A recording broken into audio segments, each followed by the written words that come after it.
Hello, everyone. Welcome, welcome. My name is Holly Jensen, and we're so happy to have you here today with us. I'm Chief Operations Officer at Chiropractors, and with me, my co-host is our founder and CEO, Dr. Miles Bodson. We have a lot of information to cover with you today in regards to increasing collections to improve patient outcomes with care plans. So without any further delay, I'm going to turn the time over now to Dr. Bodson. Take it away, Dr. Bodson. Realize I need to unmute myself there. So thanks for that introduction. Really appreciate it. And so happy that so many people are joining us today on this wonderful topic that we're going to cover today. It's one of our favorite topics to cover. And I know we cover a wide breadth of topics. We're going to, we have a lot to share with you guys. So strap yourself in. I hope you have pen and paper handy. I hope you have maybe your, maybe whatever program you use to do screen captures, to capture images from the screen, because there may be some things you want to just capture to go back and look at later. Let's get started. Let me share my screen. I hope everybody had a great summertime break. And I know we had a nice summer break, and we're looking forward to now getting back to taking care of people and helping doctors increase their collections and their revenues, especially the cash portion of their practice. So today's all about care plans, and that's the focus of today. And I assume that's what grabbed your attention to, click on the link to join our webinar today, as increasing collections and improve patient outcomes with care plans. And some of you on right now may already be familiar with care plans, or maybe it's a whole new concept to you. And I think we're going to cover quite a bit of valuable information for you today. Little bit of background real quick before we get started. We have a quick little disclaimer I need to put on here whenever we're doing an educational program like this, that there's some basic things. For example, we may be showing some fees on here, and by no means are the fees we showing a recommendation of what you should be charging. You didn't want to just screen capture this image right here or come back to it, look at it a little bit later. Just understanding the disclaimers we have to make when we're presenting this kind of information to you guys. A little background, there's myself on the far right there with a funny looking mustache and a Hawaiian shirt. And there's Holly, who was just introducing me there, right there in the middle. And this picture's got to be a good, I'm going to say a good 15, almost 18 years old now, when I think back to when this was. And actually the woman in the white tank top there, that's Laura, who also still works with us today. So we've had a long career working together. And a little background is that, like you, I practiced for almost 20 years in chiropractic as a chiropractor, still licensed chiropractor. And in my practice, like many doctors, I thought I knew a lot, and I had some successes, and I also had some big challenges that I had to overcome. And one of the biggest challenges, or the biggest frustrations I personally had in practice, was I wanted to take care of patients long-term care, where they got through a program of care and went on to wellness, and like most chiropractors. And I ran into a lot of challenges where people would drop out of care early, or they wouldn't listen to me, or they wouldn't follow through, and got to the point where I almost really gave up on practice, until I finally rolled up my sleeves and got some help and really learned what it took to have that success occur in practice. And I'm going to share some of the things we learned, because there were some big aha moments we had where we went from real struggle to really high levels of success in practice. And care planning was a big, big part of that. And that's why we're going to focus on it today. It's gotten to the place now where Holly and I travel around the country. This is us speaking at one of the state conventions, where we go to different state associations and different programs, where we're often as the featured speakers out there. And it even landed us on the cover of some of the trade magazines here in chiropractic, where we've gotten pretty well known on this topic of building cash in your practice, or building retention, having patients follow through, freeing yourself from insurance dependence, however you want to term it. It's all kind of related, and that's what we're going to focus on today. And we're going to use this pyramid to start off to kind of set the tone of what we're trying to accomplish today. And I always like to start, as Stephen Covey talks about, with the end in mind, or the 7 habits of highly effective people. It says start with the end in mind. And the end in mind, as far as we're concerned, is your success. That's what we're going to talk about today. Is when we talk about increasing revenue and retention and better patient outcomes, we're talking about is having success. Now, when we talk with doctors, and I meet doctors out in the field, like you just saw at the seminar there, and we're interviewing them and just conversing, we commonly hear all different definitions of success. It could be, I want to see 100 visits a week. It could be, I want to see 200 visits a week. It could be, I want lots of families or lots of kids, or it could just simply be, I need so many new patients a month. It could be a dollar amount per month that they want to be earning. We all define success a little bit differently. But one common thing, or the common denominator I see among every doctor, or we hear from every doctor, that they use as a way of defining success, is more money. In fact, I've never had a doctor tell me they did not want to make more money in their practice. And so we'll use that as our measure of success. And even though I know success is way more than making money, we're going to use that as our measurement in this particular presentation. And what I also say is that when we talk about the success of making more money, what's the number one challenge stopping it from happening or getting in the way of that success? And again, as we explore, and when I looked at my own life, my own practice, and then I talked to other doctors after 2 decades of doing this now with literally thousands of practices, the number one challenge we see commonly getting in the way of doctor success is poor conversions and poor retention. When I mean conversions, I mean converting a new patient to a patient who enrolls in care. So enrolling people in care, not doing well at that, as well as retaining them. And in fact, we know some doctors are really good at converting new patients into practice members. We know they're really good at it, but yet the retention is not great. And there's some things they are missing, and we're going to reveal some of those things today that impact their retention. And we also know some of you listening right now may not be really good at your conversions. And we know without a shadow of a doubt, if you're not good at conversions, you're not going to be good at retention. So if you need help in conversions, that's going to automatically help your retention. But if you're already good at conversions, it doesn't mean your retention's already good. So we're going to focus on what needs to happen for those to be improved. We believe that conversion and retention is your path to success. For you to have more money in the bank and more success in your practice, you must become a master at converting new patients into practice members. And then more importantly, you must learn to retain them. And that's what care planning is a big part of, or a big reason for that. So I have a question for you. What are poor conversions and retention costing you? What does it cost you if you're not good at converting people and you're not good at retaining them? How much is a new patient worth to you in your practice? Just ask yourself, like a new patient in your practice. Another way of thinking of this, what's your case average for every new patient that comes in?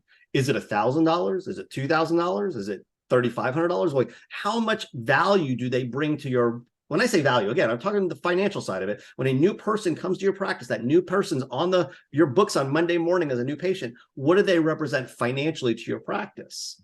And every patient who you do not sign up for care, that's what you're losing. If you make $1,500 or $2,500 on every new case or on every new patient, everyone that does not sign up is a loss of revenue to that practice. And that's going to impact your bottom line. And poor conversions is a huge, it's one of the major reasons practices are losing revenue. In fact, we'll often work with a practice and just improving their conversions, you'll see revenues increase significantly. And that's not even impacting the retention side of things yet. And let me ask you this, how much is an office visit worth in your practice? Are you averaging $50 an office visit, 60, 70? What are you averaging per office visit in your practice? And that begs the question of every one of those visits you have missed is also a loss of revenue. That every time you have a patient not showing up. Another way of saying this is if your PVA is low, your patient visit average, you're losing thousands per case potentially. That just adding up all of the missed visits, that is a loss of income too. So between not having revenue or losing revenue due to poor conversions, people just not signing up to begin with, or losing revenue because those who do sign up don't follow through, it adds up to literally tens of thousands of dollars. So my question to you is, how many of them, and you should make note of this, like ask yourself seriously this question, how many of your patients are not signing up? Like if you had 20 new patients in a month, how many of them are actually signing up for care versus not? And when I say signing up, I don't mean, oh, they're going to try you out. I mean, you gave them some recommended program and they said yes to it. That's a conversion. That's a proper, they've enrolled into care. And if you're not even doing that, then it's none of them per se. But seriously, ask yourself that question and make note of it. How many of them are not signing up? And what's that costing you? Again, if you're making $1,500, $2,500 or so per case, every one of those not signing up that's revenue that you missed out on in that practice. And how many patients are dropping out of care? Like of those who sign up, if you had 20 new patients and 15 of them signed up, are all 15 getting to the end of the treatment plan? Or are you losing some of them along the way? And if you are, you have to add up, like, what are those visits I'm missing out from those people? And you start doing the math and it adds up significantly. What's that costing you to lose those visits? You could be losing we've seen 100,000 plus of per year of practices losing revenue as a result. In fact, when we start working with it and we analyze this, we've seen practices losing hundreds of thousands of dollars a year because they've not gotten really good at it. I'll tell you a story just the opposite of that. A client of ours who came on board a couple of years ago, about 3 years ago now, is a doctor who's been in practice over 40 years.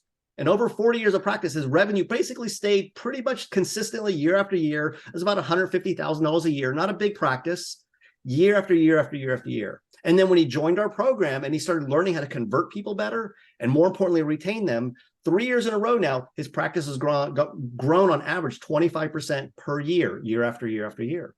And why is that? Because he's plugging the holes in these losses. He's learning how to convert more people and how to keep them, more importantly.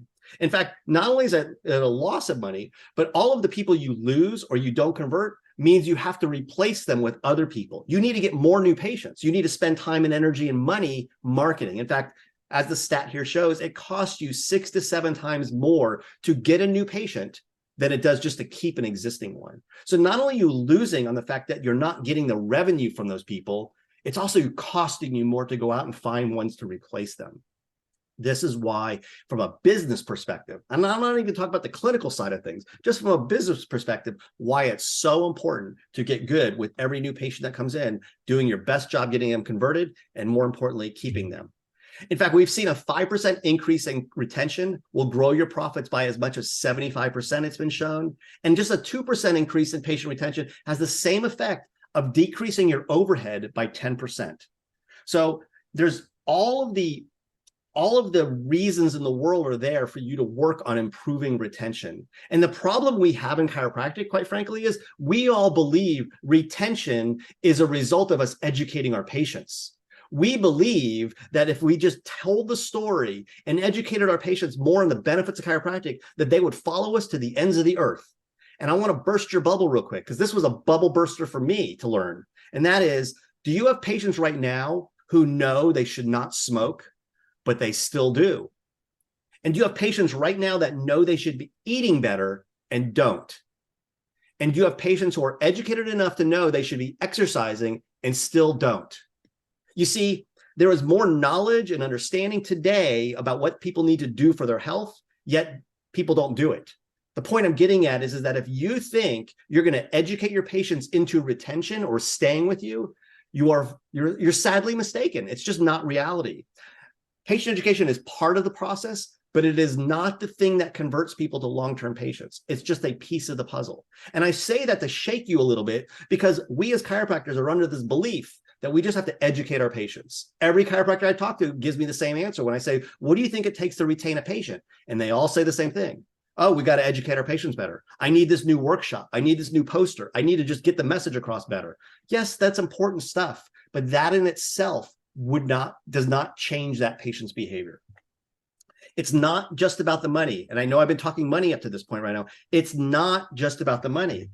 Poor conversions of premature dropout are the leading causes of patients not getting the full benefits of your care, meaning them not following through is what creates poor clinical outcomes. I think we could all agree that you could have lightning bolts flying out of your fingers. You could have the best adjustment in the world, but if people aren't showing up to get their care, what's the point? Like, there's no point of having great hands to work on people if their people aren't showing up for you to lay your hands on them to take care of them.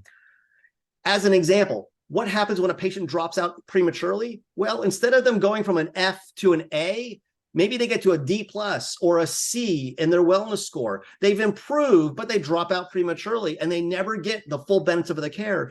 Versus Jenny here, who goes from an F to a D, to a C, to a B, to an A over the course of time. The only way Jenny's going to get to that A is if Jenny sticks to her treatment plan. And the only way Jenny's going to stick to their treatment plan, well, I'm going to share that with you. We have found there are some key things that are required to get Jenny to follow through with care. So not only are you being financially rewarded, Jenny is being rewarded with better health through her chiropractic care. And what does poor retention and premature dropout really cost your patients?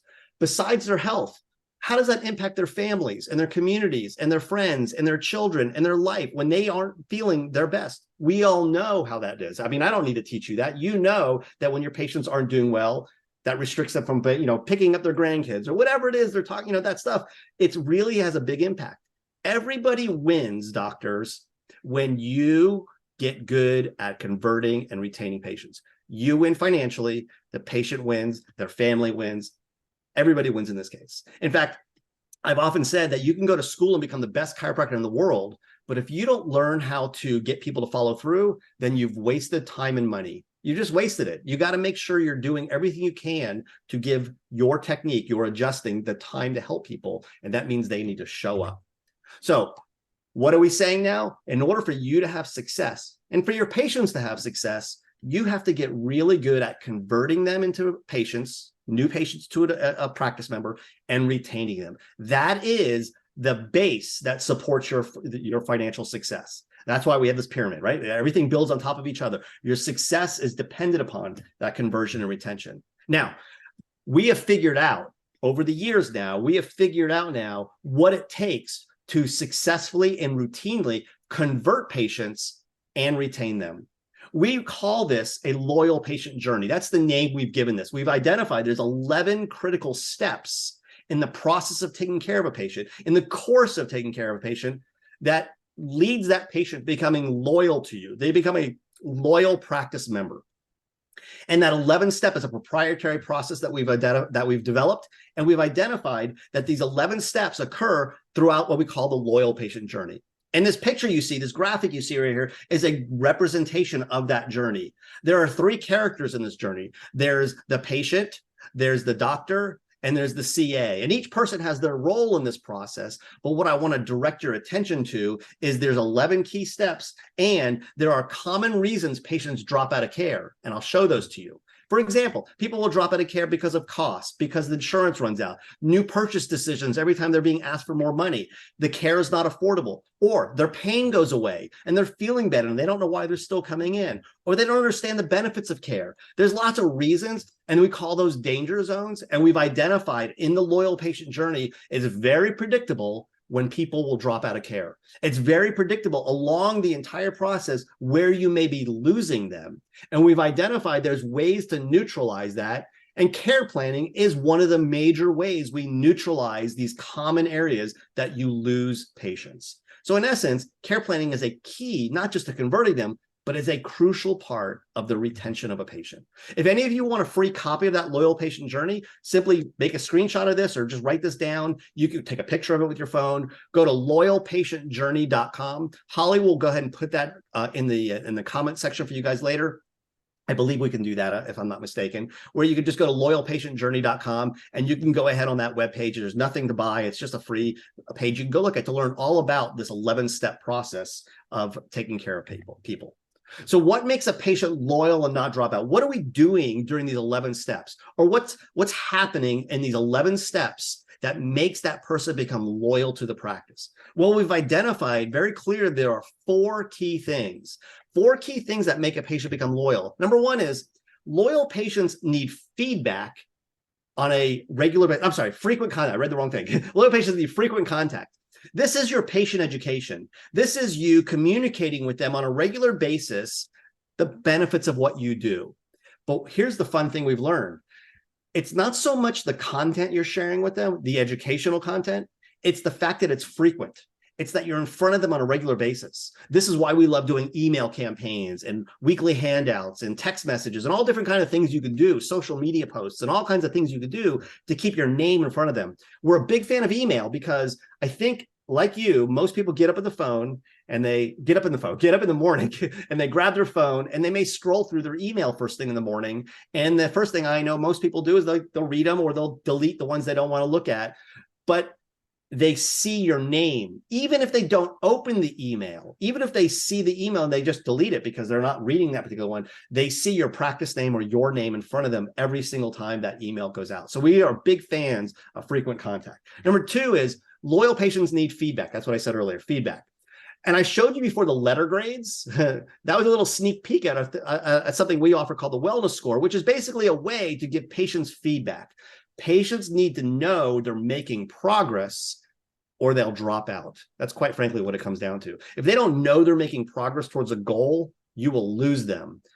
If you ever had a patient who came to you who's been to another chiropractor and you ask them, why are you coming to me now? Why are you not going back to the previous doctor? You may have heard them say things like, well, I just don't know how I was doing over there. I just felt like they wanted me to keep coming back. They might say something negative like that. And where that comes from is that previous doctor failed at communicating to the patient their feedback, failed at communicating to them easily how they were progressing, making progress during care. And that's why we like letter grades. It's easy for patients to understand that they're making progress. The third thing is Dr. Bozit, I'll just jump in Yes. regards to feedback as well.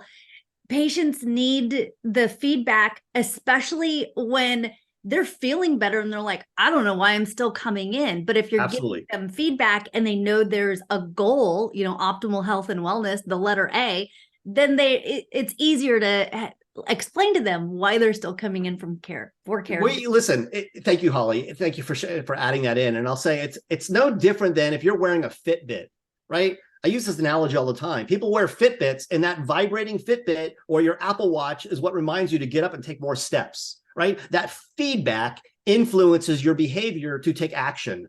Same thing with your patients. Giving them proper feedback that is intuitive, it motivates them to follow through with care. Number 3, loyal patients need a frictionless payment experience. They need all payment processing in your office to be frictionless. And that means, your recurring payments, your one-time payments, everything is automated. There's no stopping at the desk and making payments. Everything has to be seamless. Very, very easy for them. No reminding them of the money over and over. And number 4 is loyal patients, and this is where we're going to focus today, need their care forecasted. They need forecasted care. They need to know what the future holds. They need to know what they're committing to. What is the game plan? Like literally, what is my game plan, the patient's game plan for their visits, for their financial obligations? They need to know what they're committing to right up front. We refer to these as the retention principles. This is what really influences during that 11-step patient journey, the loyal patient journey. We are doing these 4 things during that entire journey. That's what leads them to becoming a loyal practice member. That's what leads them to that place. We refer to these as the 4 Fs. It's an easy way to remember them. So when we say the 4 Fs, we're referring to frequent contact, feedback that's intuitive, frictionless payments, and forecasting care. When we focus on these 4 things, that's what will give you the loyal patients that will give you the higher retention and the success. And I ask you to maybe write this question down for yourself. When this webinar is over and you're sitting down and reviewing, this information, assuming you are, ask yourself the question, how good are you at each of these 4? Currently, how good are you at frequent contact? Scale of 1 to 10. How good are you at giving your patients feedback on a scale of 1 to 10? And that feedback is intuitive for them to understand. On a scale of 1 to 10, how good are you at frictionless payments? And on a scale of 1 to 10, how good are you at forecasting care? And that'll help you identify, where do you need to focus? Where do you need to improve in your practice to ultimately impact the end game, which is turning that patient sitting in front of you into a loyal practice member. And when you repeat that over and over with many different people, you'll have a practice full of these patients. So again, feedback, forecasting care, frictionless payments, and frequent contact. Today's webinar, today's lesson, today's class is all about forecasting care, about care planning is the focus today. But don't be fooled. It's one of the 4 things you need to do. The other 3 are important. I will say forecasting care of the 4 is the most important one. They all are important in creating loyalty with your patients. But the reason we're focusing on care planning today, it is literally the most impactful one of your practice. So going back to our success pyramid, our success is dependent upon conversions and retention. That conversion and retention occurs as a result of following 11 steps of the loyal patient journey. And that loyal patient journey is based upon feedback, forecasting care, frictionless payments, and frequent contact. Those are the 4 things we're doing that the journey is based on. So once you get good at those 4 things and you execute it during the journey, you will automatically get better at your conversions and retention, which will lead to that ultimate success. Your patient retention, or your PVA, is significantly impacted by 2 of the 4 Fs. So I mentioned all 4 of them, right? And I just got done saying forecasting care was the most important one.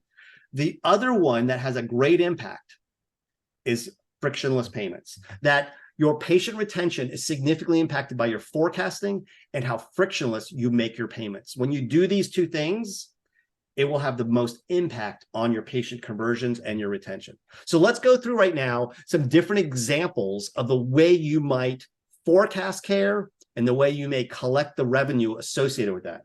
So on this chart here, we're seeing going across the top is our forecasting, our collection method, our PVA, and our revenue. And from the bottom up, we're going to work on going from more friction to less friction. So let me just go through this with you. First one is your recommending care or your forecasting is on a per visit basis. This means when a new patient comes in, what you're telling them is, I'm only going to see you one more visit. And each visit, you're going to let them know if they need another visit. So I don't know of many chiropractors who do this, but nonetheless, that is a model where it's just per visit. There's literally no recommendations beyond one visit at a time. Generally, these tend to be more symptom-based, insurance-based practices or more medically oriented practices, if you want to think of it that way. The collection method in these practices tends to be pay per visit, meaning the collection method has the most friction. Every visit the person comes in, they're reaching into their pocket or their purse, and they're pulling out their wallet and they're making a payment. That is the method generally. These practices generally have a PVA around 12, which is the national average. That's generally what we see. And oftentimes they're even less than that, especially if they're only doing per visit. Being a 12 PVA as an average nationally means it's a mixture of lots of different types of things, types of payment programs. But nonetheless, in these practices, we generally see a PVA of 12 or less. We'll see that turns out to be about means every new patient's worth on average about $600 if we're using $50 as an example of an office visit. Obviously, the math will be different depending on what you choose as a value per visit. I just arbitrarily chose $50 because that's a pretty average amount of money per visit. So in this example, I'm saying 12 visits at $50 comes out to $600 is what that patient becoming a practice member is worth. Now, any of you have in your practice pay per visit patients, I'm going to give you a little tip on how you can make those better. We all have people who are going to pay per visit. No matter what else we do in our practice, there's those people who will still pay per visit. What you want to do to simplify that process is you're going to have them sign an authorization form that gives you permission to automatically charge their credit card each time they come in. So instead of them stopping at the desk to make a payment, they've authorized you to automatically charge a card on file for that one visit. So that's one way to improve the pay per visit. Although I'm not suggesting you use pay per visit on a regular basis, but for those situations where it's required, that's what you should do, in our opinion, is the best way of handling that. The next type of forecasting is what we call exam to exam. So exam to exam is, you're recommending 10 or 12 visits at the report of findings. And the purpose of that is to get them to an exam, a progress exam. And your intention is at each progress exam, you're going to let them know how they're doing, and you're going to make new recommendations and then have them purchase more care. So we call that oftentimes a block of visits. So a block of visits is, you bought 10 or 12 visits, and that'll take you from today to a month from now when you get your first progress exam. And then at that progress exam, you let them know how they're doing, and then they have to decide if they want to buy more care. And generally in these practices, we see most patients will drop out after about 24 to 36 visits. We see the PVA get stuck right around that period at that point in time, and we've identified the reason why is patients will generally be feeling better after 2 or 3 progress exams, and they no longer wish to spend more money, quite frankly, is what it comes down to. You're asking them to make a new purchase decision when they're feeling better, and as a result, they drop out. Nonetheless, these offices generally collect about $1,800, or maybe depending on the math, again, depending on the dollar amount and how many visits, but we'll just say here at 36 at the most, that would be about an $1,800 value for that patient in that practice. The next forecasting is what we're going to talk about today is care planning. Care planning is where you create a comprehensive program from start to finish to accomplish the goal of care. So if the goal of care in your practice is to restore a cervical curve, then that's the care plan, is to get to that point. If the goal of care in your office is to restore posture, then it's the entire program of care to get them to the point where you think their posture is going to be corrected. It's not just care to get them feeling better. Well, unless that's the goal in your practice. If the goal in your practice is just symptom improvement, well, then that's what you do. But if the goal in your practice is beyond symptom improvement, if it is restoring cervical curves, restoring function, restoring motion, removing subluxation, which is what most chiropractors say, then it's going to be comprehensive of everything: adjustments, progress exams, cervical pillow, traction unit, whatever it is you do in your particular practice, that's what it's going to include. Now, when you do a care plan, there's many ways to collect for it. One common way is our prepay programs. A prepay is where obviously people write a check or pay in advance for the entire program. And prepays have their place. However, majority of patients, this is not appropriate for. And the reason I say that is because we want to make sure our patients are doing something that allows them to continue it for the future. And what I mean is that if you do prepays only, you got to understand that most people do not prepay for things in their life. When you think about how people buy cars or homes or any kind of expensive item, they generally look at what it costs them per month to afford it versus the entire purchase price. So when you're doing prepay plans, in essence, you're trying to sell them the entire program versus getting them to buy in what they can afford per month. And the challenge with that is that means you have to learn how to do sales, for lack of a better word, to encourage that person to do something they maybe wouldn't normally do. Nonetheless, doctors can be good at doing prepays, and generally they do have a higher PVA. We do see that practices that do prepays generally have a PVA of about 50 to 75, depending on the size of the programs they're doing. And of course, it's going to be worth more money. As a result of that person enrolling, they're going to end up collecting, $3,000, $4,000 for that prepay for that program of care. However, we don't believe prepays is your best answer. And I'll tell you why. Because when it comes to converting that patient onto the next program of care, that's where prepays fall short. When we interview doctors who do lots of prepays, they confide in me, they all suffer from the same thing. And that is a terrible re-sign rate.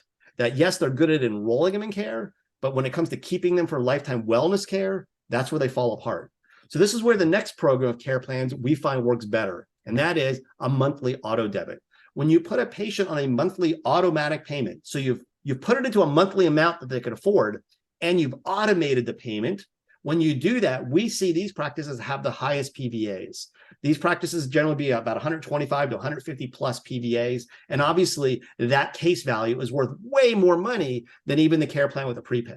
So as I've outlined here, as you improve your forecasting from visit to visit, pay per visit to exam to a comprehensive care plan, and you make your payment method more frictionless, you see how the case value, the revenue per patient significantly goes up. As well as, of course, you're probably getting better results with your patients because of the fact they're following through better. That's the argument for doing these care plans.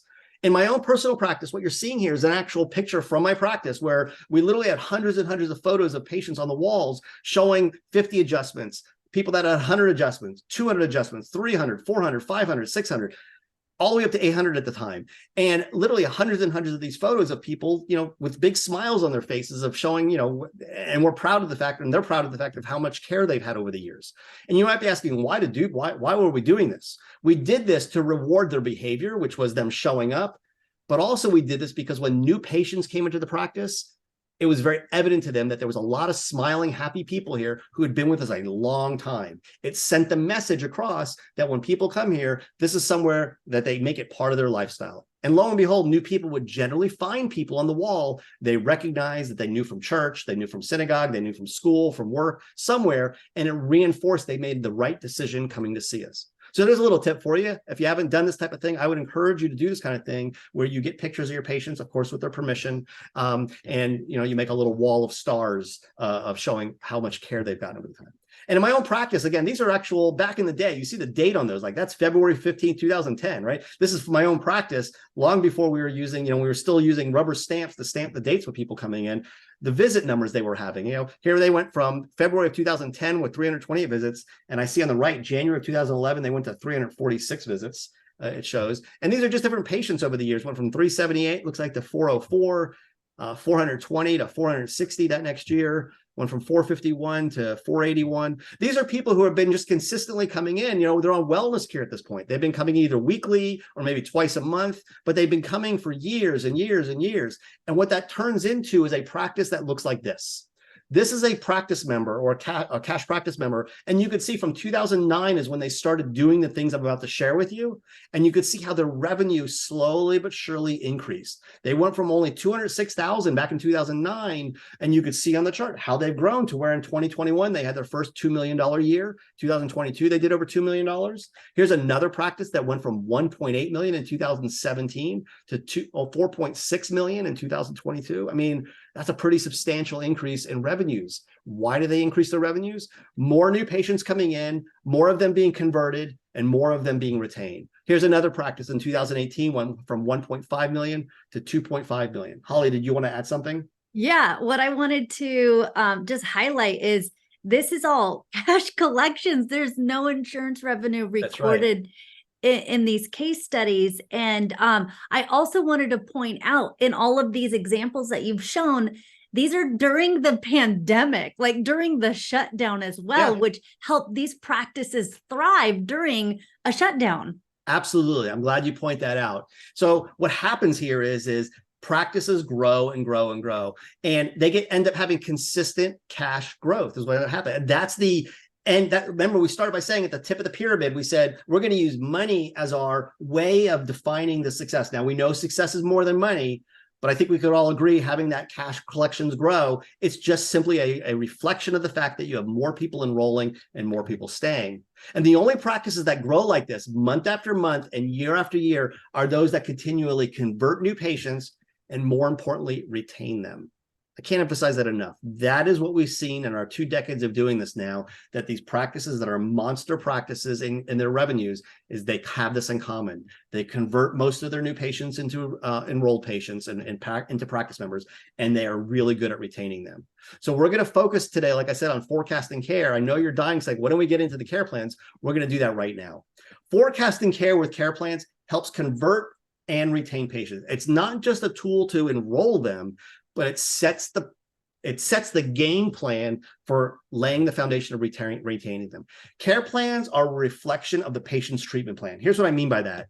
If your treatment plan requires 6 months, then your care plan, the financial care plan, is 6 months. If your treatment plan is 12 months, then your financial plan is 12 months. The idea that every person gets a 3-month financial plan, to me, is ridiculous.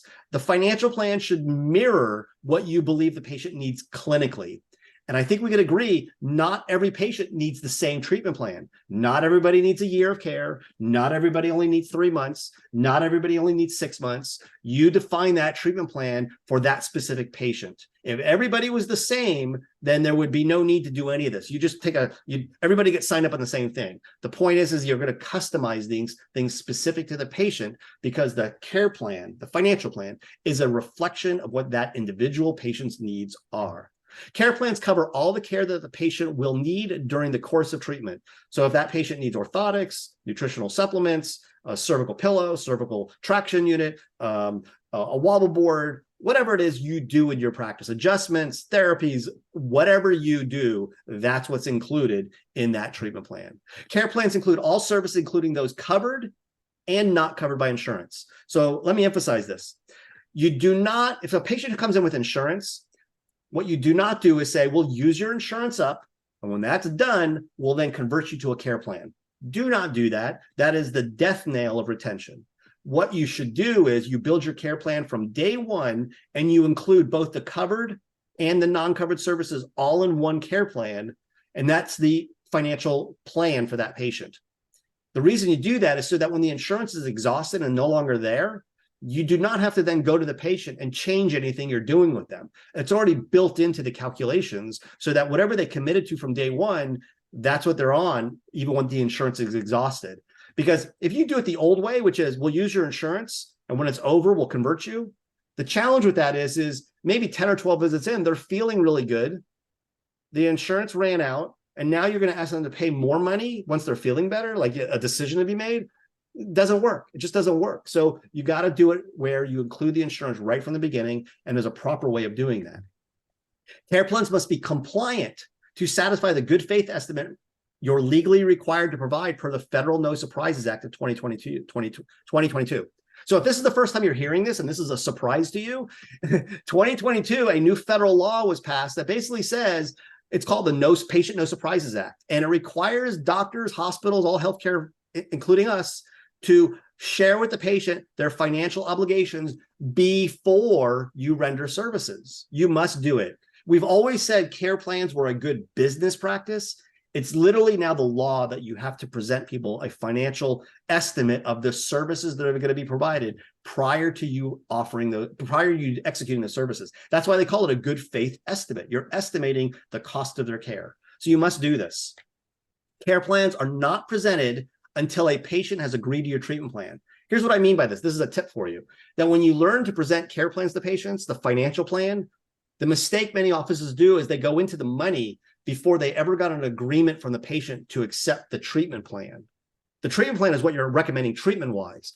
You have to get the patient on board with that at your report of findings, yes to that, before you go into the financial plan, the care plan we refer to as. So we teach you how to do that, by the way. In Cash Practice, if you were a client of ours, we teach you in this 11-step process of the patient journey, there's a step in that process of getting the patient to agree to treatment plan that the doctor must do.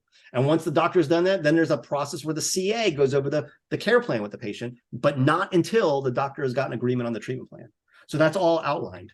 Care plans can be presented to the patient by either the doctor or your assistant. So either the doctor, the chiropractic assistant, the CA, the DC, or the CA, both can present the care plans. There's no, rule that one has to be one for the other. I will say this though, again, whoever's presenting it, it's not presented until the treatment plan has been agreed to.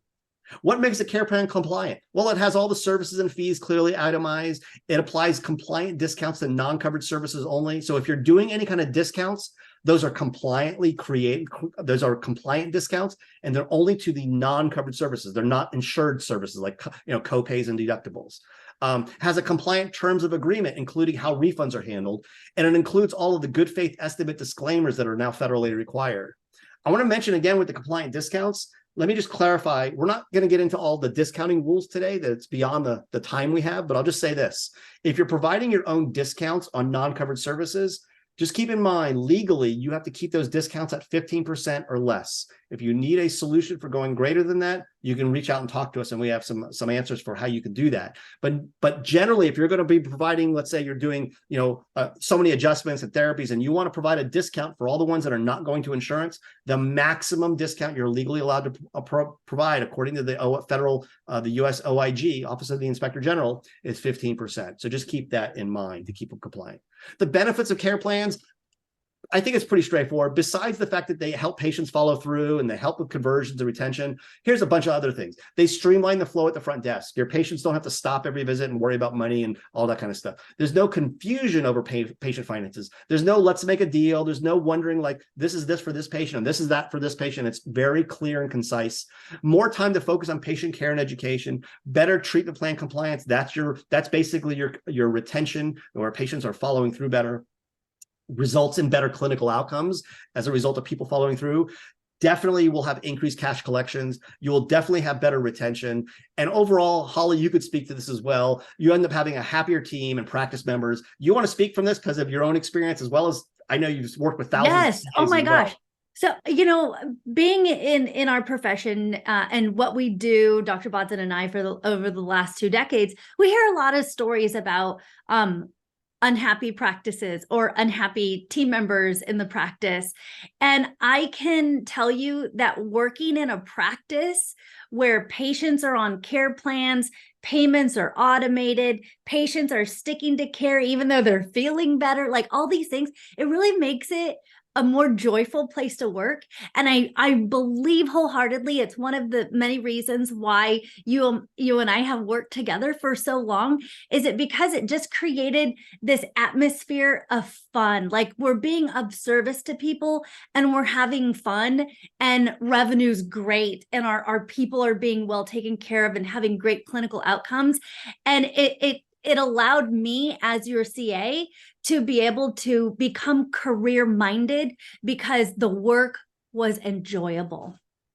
Absolutely. And not only that, I think you were also financially rewarded because the practice was doing well, right? So of that course. revenue, when you set up bonus systems and all those things, of course, you end up having a great team and you're able to pay them well and all those kind of things. And I'll just say, as far as like from the CA side of things as well, the helping patients be more compliant on their care plans because they knew what was expected of them visit-wise and financially, what was expected of them on the care plan. It made my job so much easier to help keep them compliant. It wasn't me struggling trying to get them in for so many visits per week because they knew what was expected of them. So we were able to have a really good connection with those people. Absolutely. Absolutely. So Forecasting care with care plans. This is what you see on your screen right now is an example of what a care plan should look like. It has on one page where all the fees and everything is, calculated. It has a terms of agreement. It has a place for the patient to sign. All of it is professionally presented, meaning it's not a handwritten thing. It's not this scratched together piece of, document. It is custom made specific to that patient. Now, the way we offer these things is when we come up with a total value. For example, back on this last screen, there's a total value to the cost of care. Whatever that comes to, we have found that there are 3 different options we want to offer the patient financially. What we find works best is one is simply a recurring payment of equal monthly payments, where in this case, you see the total was $4,193.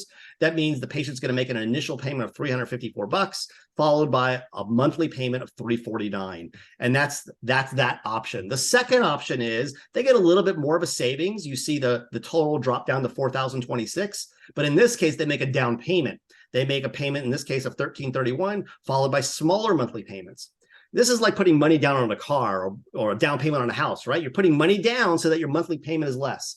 We have found that this is your best friend. It's the most popular option among patients to choose. And it's your best friend because, quite frankly, it has the benefits of some down payment money, which acts kind of like a prepay, really commits your patient to care. But then it also establishes that monthly payment that they work into their budget. And I didn't mention this before, but when you have a patient who is used to making a monthly payment, when it comes to transitioning them to the wellness program, it's much easier. It's much easier to say to John, who's ready for wellness care, hey, John, great news, you're ready for wellness care. Instead of, hey, you prepaid us last year, you have a new decision to make, basically, to sign up again. That's one scenario. That's why the prepay programs don't work so well, is the patient has a big decision to make. Do they want to start spending money again? Versus if I say to John, hey, great news, you're ready to go to wellness care. By the way, your $245 payment's going down to $150. When I'm able to say that at the transition, it really makes it easy for the patient to continue on with care with that next program. And then the last is the prepayment option, where for those patients who want to prepay, it's available to them. And there are those who want to, like there are some people who walk onto a car lot and they write a check and pay for the car. Like that's how they operate their lives. They just pay for things in advance. So that small percentage of people, those are the ones that will choose generally to prepay when you present these options to people. When it comes to building plans, you'll see, like, for example, this one shows adjustments not covered by insurance. It shows 75 visits at a $60 fee, and then it shows how it's calculated out, depending on whether you're doing your own in-house discount or whether you're using a program like Chiro Health USA to provide your discounts. And then each item is included, your progress exams, your progress films, any therapies you're doing, and it adds it up to some total value. That 4502 right there that you see on the bottom right would then become the total amount for option 1, which is the monthly payment. And this goes back to what I just showed you, where it just then offers the 3 different payment options. But I also want to show you what happens if they have insurance when you build a plan. In this case, we're saying there's 15 visits to meet the deductible, and those 15 visits at $60 is $900. But what I want you to notice is that the payment plan and then the Chiro Health USA plan are still at $900, meaning there was no discount being applied to that line of services because they're insured visits, they're covered services, so there would be no discount. Same thing with the next line of copays. There's 25 visits at a $30 copay, came to $750, and under the payment plan column and the Chiro Health USA plan column, there's still $750. There's no discount for those services because, again, they're covered services. Whereas everything else not covered by insurance, discounts can be applied. For example, that third line that says $2,100 for the adjustments drops down to $1,995 here and $1,397 here. So the point I want to make here is this is an example where you include the insured services as part of the plan, but only the non-covered services, the ones that are not highlighted, any discounts you're doing would be applied to. And then that goes ahead and that, you add up the total amount and it comes to some total amount for the care plan. So again, the same thing, that $41.93 gets split into 3 payment options and the patient would choose what worked best for them. Now, when doctors do this, just to give a little credibility to what we're saying here, here's Dr. Jason Day, who when he started doing this, he said over 90% of his patients started converting to long-term care when he started doing this stuff. And his PVA went from 10 to 70. Here's Dr. Michelle Wozniak, whose PVA at the time she did this video was about 15 or less, and now she's at 50, and I know it's even higher than that today when I talk to her. And here's another doctor here, what's her name again? Felicity Keogh. Felicity Keogh, thank you. Escaped me just now. Dr. Felicity here, who doubled her PVA from 20 to 40 when she started learning this stuff, and her care plan acceptance, 97% is really high, and it was really low before she learned these things. So the doctors who are applying this stuff, they really see great success in doing this. Now, when it comes to doing your care plans, granted, you could try to do this stuff on your own. You literally could take a sheet of paper out and fill in the numbers and do it really hokey, like we used to do back in the day with a calculator and fill it all out. Or you may go and say, oh, I'm going to create my own spreadsheet and calculate things. But I can guarantee if you're doing that, you're not doing it correctly. I can guarantee you it's not being done correctly when it comes to if you're providing discounts just to the non-covered services and the way it's being calculated. The math is, I don't say too difficult. It's just doing it on a spreadsheet is very challenging to do it right. And I will tell you this, that when you're doing it these kind of hokey ways, it creates kind of I would say a lot of stress in the practice. Like the CA has to follow up on all this stuff, meaning they have to keep track of all of these things. So if you're doing things where it's different for every patient and you're doing it very manually, keeping track of this stuff becomes extremely frustrating for a team member. Holly, I don't know if you want to speak to that. Maybe not because I don't want to run long on time here, but we know it becomes challenging in the practice when you're doing it kind of a hokey way.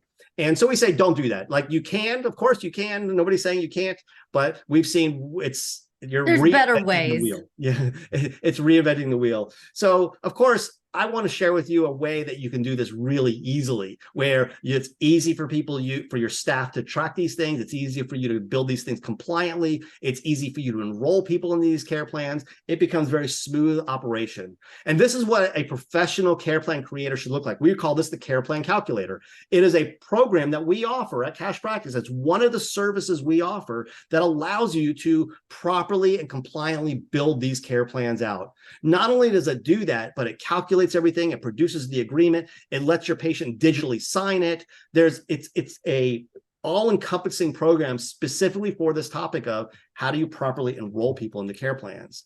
And before I tell you how to go ahead and book a call and talk to one of our people, I'm going to turn it over to Holly for a moment, or at least have Holly share her screen. Are you ready to do that, Holly? Yes. Okay, so I'm going to stop sharing, and Holly's going to share her screen. And all we're going to do here is we're going to just take a brief moment here and demonstrate you the power of using software to do this versus you doing something hokey on your own. Because let me explain what's going to happen here. What Holly's going to demonstrate here, I want you to imagine right now, doctor, you've just gotten a yes to your treatment plan. And CA, you're about to enroll them in care. And what we want to do is very simply, here's what we want to accomplish right now. We want to charge the down payment or the initial payment they're going to make. We want to schedule the recurring auto debits. We want to produce the agreement for them to sign and digitally capture their signatures. We also want to assign them an email campaign to start the frequent contact. If you recall, I talked about the 4 Fs. One of the things I said is frequent contact. So we want to initiate all of that right now so that when your patient's getting their first adjustment, they've already made their first payment. They've already got their auto debit scheduled. They've agreed to the terms. And by the time they walk out to their car after the adjustment, they've already received an email starting the frequent contact from you. And you've started them on the loyal patient journey. Well, you didn't start them. You're well into it at this point. You're now going into step 6 at this point. This is actually step 6 of the loyal patient journey we're about to do here. So Holly, go ahead. Let's do the auto debit care plan and where we're enrolling them. We take this plan of the 6-month corrective care plan, and we're going to enroll a patient just to demonstrate what this is like for you in your practice.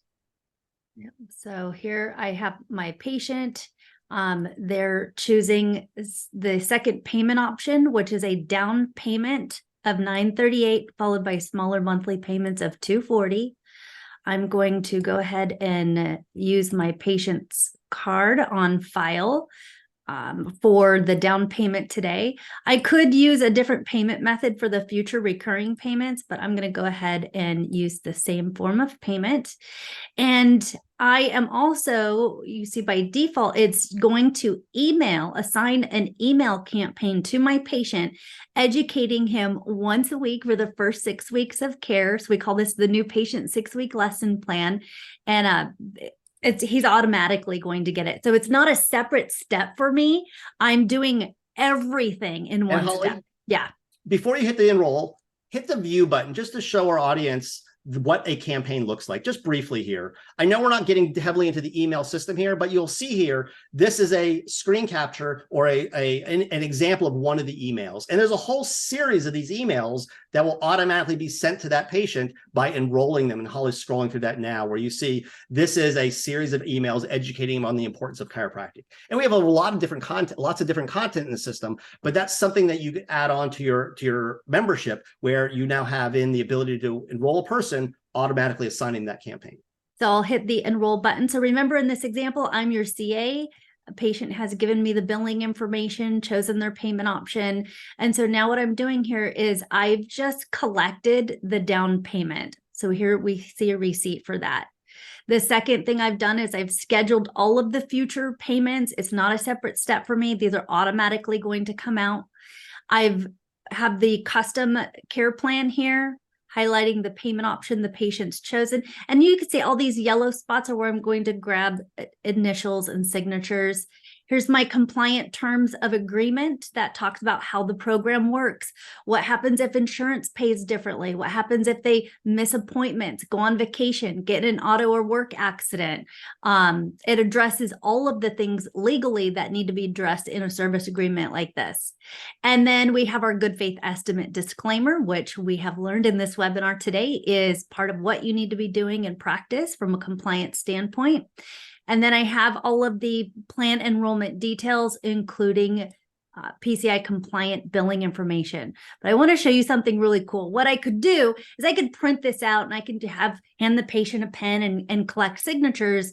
But I actually have, if you can see my screen, this digital signature device. So what I would do is I would go ahead and ask my patient for a signature.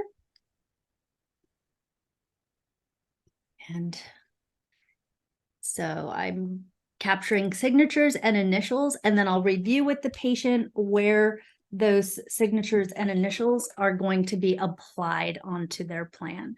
So I am going to show my patient their signatures being applied to the receipt for today.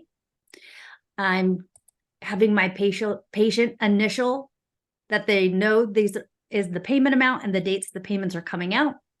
I have my care plan here that they're just going through, initial and signing all of the different spots. And what I am doing here is I'll give the patient a copy for themselves, but you can see all of their digital signatures are on here. And even better, this is saved into the software. So it's not like I need to then print this off, scan it, upload it into my EHR. I don't need to do any of that because I have a digital copy of it. So, and as we know, and as we'll share, is that you're legally required to keep a record of this for, I believe it's 7 years, if I'm not mistaken. Yes. Yes. So that is the magic. So this is really where the rubber meets the road, is being able to automate a lot of different processes going on in the background. Imagine now me as a CA, I'm like, okay, we got that out of the way. Now, Ron, let's go ahead and get your standing appointments scheduled. And at this point, I don't need to talk about money with the patient until it's like they've made progress and they're transitioning on to wellness care. We don't need to talk about money. And this is where practice gets really fun. Exactly. So listen, we're coming to the end of our time. Look at that. We're ending right on time. I hope you guys found value, and I want to just summarize it like this. The summary is this. We started with the goal of success. And in our class today, we used money as our measurement of that success, although we know there's much more to success, than just money. To have that success, we focus on building great conversions and retention, that you get great at enrolling people in care, and then you get great at keeping them. We've defined that, and for you to get good at conversions and retention, you follow an 11-step journey that we refer to as the loyal patient journey.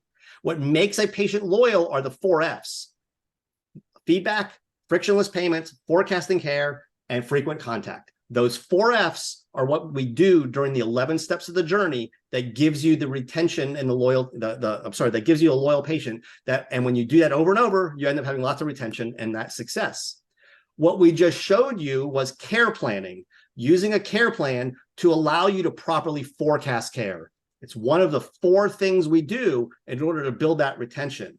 I encourage you, if you found this interesting and you found this like, wow, I should look more into this, take advantage of talking to one of our experts. We call it a maximizer call, a money maximizer call, where they'll literally go through with you, answer your questions, show you how they can literally be making you tens of thousands of dollars more per year by having more people follow through and more people enrolling. I encourage you to do it.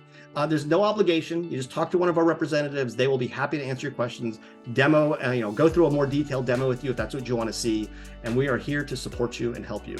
That website again, cashpractice.com/care plans. It'll simply take you to a page where you could schedule a time to talk to one of our experts. Holly, anything you want to say before we Yeah, I'll add, I know that you guys see tremendous value in there because nobody's dropped off yet. So I know you've seen tremendous value in what we've brought to you today. You may think that what we've shown you is thousands of dollars.